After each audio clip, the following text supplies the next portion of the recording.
everybody, happy Monday. Welcome to another edition of The Daily here with Simon Borg.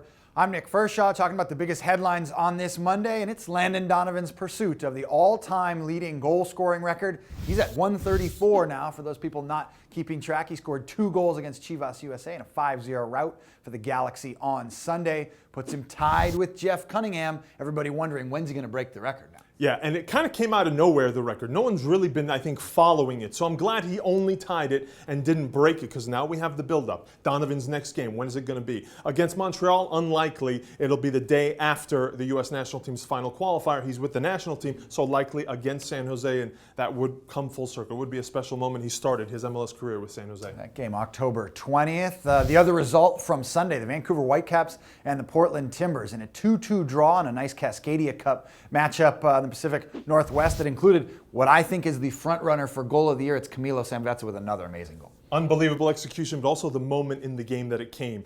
Portland went down the field, took another lead 2-1, and I thought the Whitecaps were down and out at that point, but then he pulls this out of his hat, and perfect execution. It comes in traffic, big moment, so definitely goal of the year material. But Vancouver, you got to wonder, a draw was not enough for them here. They're still in it, but at least they can hang their head on that goal. Check out that Camilo goal. I'm sure it's going to be up for the AT&T Goal of the Week, the 5 best goals of the week. You can find that only on MLSsoccer.com.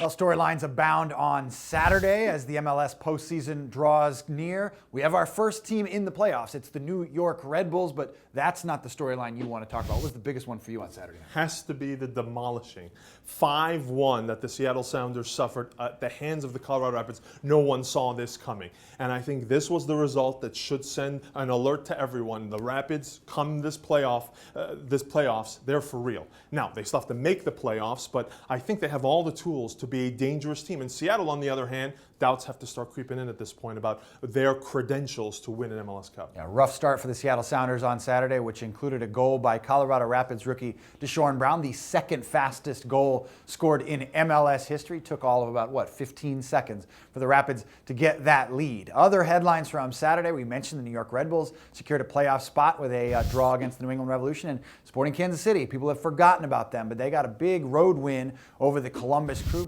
thrust them right back into the Supporters Shield race. You can log on MLSsoccer.com/standings to find out where your team stands with just a couple weeks left to go. Last but not least, some international news. Jurgen Klinsmann came out with a 20-man roster for the U.S. national team's final 2 World Cup qualifiers, beginning on Friday down in Kansas City against Jamaica. They've also got a match against Panama down in Panama City on October 15th. And for those people who are expecting him to maybe tinker with the group at all, maybe try out some new faces, not at all. We know a lot of these guys. Yeah, look, there are players that are out with injury, and I think the biggest thing that people want to see, was Clint Dempsey going to be called up? Hasn't played a number of games now with the hamstring issue with Seattle.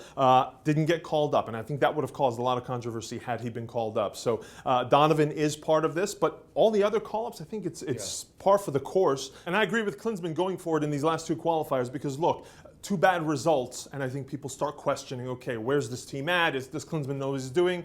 And I don't think you want that cloud over your team. Klinsmann keeping it steady. 17 of the 20 players called into this camp were called into the last camp, 7 of them from MLS teams. You mentioned Clint Dempsey. He's not here because of injury. Neither is Michael Bradley, Fabian Johnson, or John Anthony Brooks. But really, that's the only issue for the U.S. national team as they head into the final 2 games. First one, October 11th against Jamaica in Kansas City, and then October 15th down in Panama. You can catch complete coverage on MLSsoccer.com. And don't forget to log on and check out the latest edition of Extra Time Radio. The podcast comes out on Monday on iTunes, Buzzsprout, Stitcher Radio. We'll look back at the biggest headlines of the weekend in MLS and forward at those 2 big games for the U.S. national team. That does it for us. Another edition of The Daily coming at you again tomorrow.